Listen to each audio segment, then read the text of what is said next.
Damos início à temática referente ao aborto, sobre a responsabilidade do segundo semestre de Direito da FTC, sob a orientação da professora Isabela Matos. Bom, o aborto é um assunto que pode ser bastante delicado, e por isso ele requer uma análise sobre vários diferentes enfoques, sejam eles políticos, religiosos, morais, sociais, etc. Mas, se restringindo a esse trabalho, é importante fazer alguns comentários prévios sobre algumas questões jurídicas que envolvem o tema, especialmente no tocante ao direito à vida, que é algo que não poderia deixar de ser mencionado sob essa perspectiva jurídica, já que é um direito fundamental ao homem, inclusive considerado pela nossa Constituição como algo inviolável. É óbvio que todos os direitos são invioláveis, não existe direito passível de violação, mas a Constituição fez questão de frisar a inviolabilidade deste direito justamente por se tratar de um direito fundamental, além de constar como cláusula pétrea. Ou seja, se a gente for analisar na letra fria o que é o aborto, ele nada mais é do que a interrupção do processo gestacional antes que a vida fora do útero seja biologicamente viável. E o nosso Código Civil, em seu artigo 2º, apesar de adepto à teoria natalista, ele protege desde a concepção os direitos do nascituro. Vejo, Wellington, que essa manhã será riquíssima e que nós iremos debater. Quando a vida é formada? Bom, a vida é formada quando se encontra o encontro dos dois embriões, né? A formação do óvulo com o gameta masculino, aí já é formada a vida. Quando se encontra, já começa a se desenvolver a vida. Para o direito, a vida é formada quando esse gameta já é fixado dentro do útero. Então, se ele não fixou no útero, ele não tem vida pela lei. Mas para a medicina é encontro dos dois gametas, já é se forma uma vida. O Conselho Federal de Medicina levou em discussão a legalização do aborto no país, com a interrupção voluntária da gravidez pelo SUS até a 12ª semana de gestação. Você acredita que a legalização do aborto findaria ou pelo menos reduziria o percentual de mortes causadas pela falta de estrutura existente nessas clínicas clandestinas? Ia diminuir bastante, viu? Porque a questão de infecção, perfuração de útero, complicações levando infertilidade nessas mulheres e óbito em decorrência de complicações desses abortos clandestinos é muito grande. Então, essa legalização ia ajudar bastante em relação à saúde dessas pacientes. Antigamente a gente tinha o Citotec que era usado, então diminuiu bastante essas complicações desses abortos clandestinos. E que na verdade a maioria dos abortos clandestinos não são só clínicas realizadas por profissionais da área médica, mas sim por leigos sem nenhuma noção de estrutura, de esterilização, de infecção, de controle, nada disso. Então, isso sim diminuiria bastante a mortalidade, que é muito alta em questão de aborto clandestino. Você acha que é possível pensar no aborto como uma escolha moral? Olha, não é uma questão de escolha moral, não pensaria em escolha moral. Eu acho assim que existe a prevenção. Hoje você tem um índice de gravidez indesejada muito alta pela falta de prevenção. Então você pode usar a camisinha, um anticoncepcional. Principalmente os adolescentes acham que a primeira vez não vai engravidar. Então você tem visto assim, abortos recorrentes em decorrência de gravidez não planejada com a mesma paciente, porque e com a pílula do dia sanguíneo. Então agora é que elas estão achando que é contracepção. Tem relação sem prevenção e tentam a medida abortiva depois. E assim, lembrar também que a camisinha faz prevenção de muitas doenças de contato sexual, principalmente a AIDS e o HTLV, que vem aumentando muito entre os adolescentes.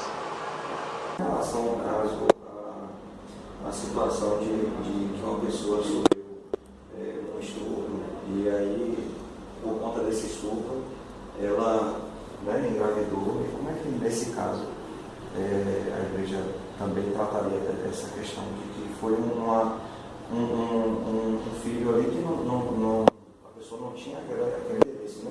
Foi forçado. Tem essas outras questões aí, né?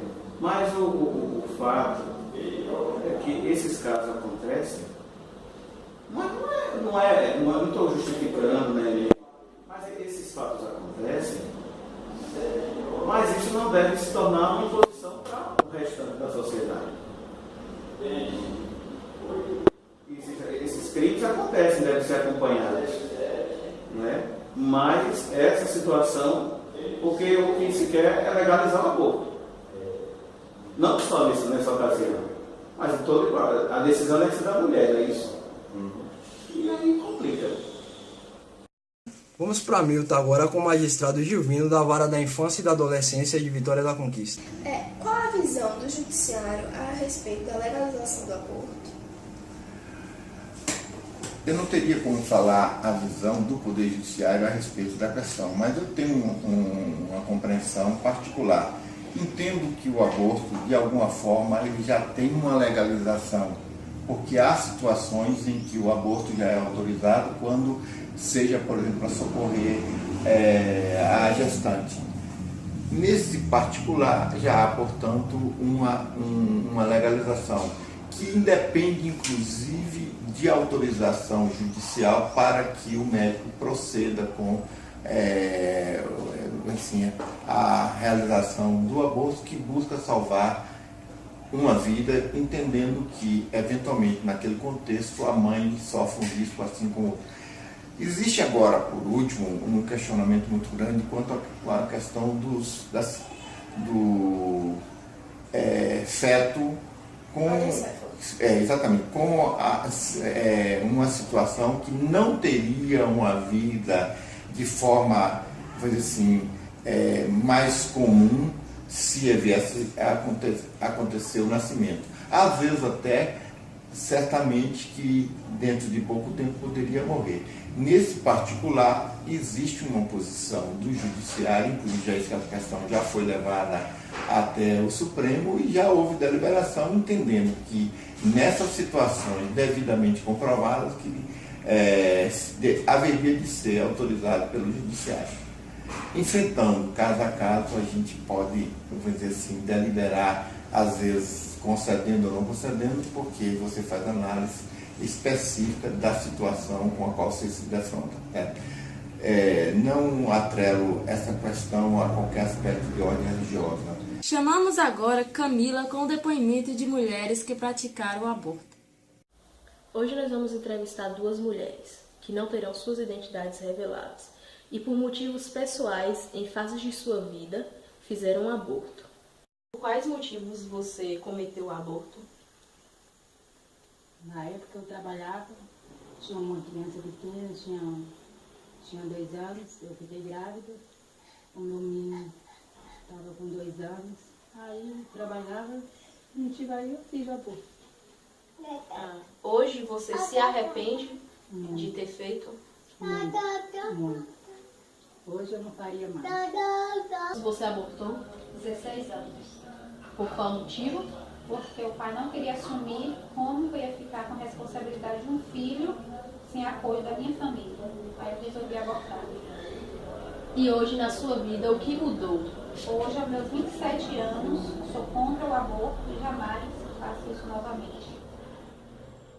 Pois bem, colegas, após todas essas abordagens, precisamos agora fazer as considerações finais do nosso trabalho. E precisamos estar à luz da doutrina tradicional, o que traz sobre o aborto. Afinal, o direito à vida ou o aborto é permitido?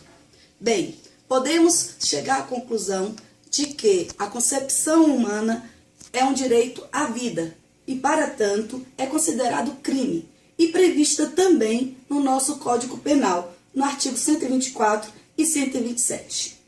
Mas existem algumas situações que também é permitido o aborto, seja para a questão do aborto terapêutico, quando nós estamos protegendo a gestante, já que coloca em risco a sua vida, ou então no aborto sentimental. Então, qual será a posição dos ministros? Uma longa jornada de discussões foram travadas nessa instância. E somente em 2012, eles chegam à conclusão de que cabe à mulher mais uma decisão se haverá ou não um aborto.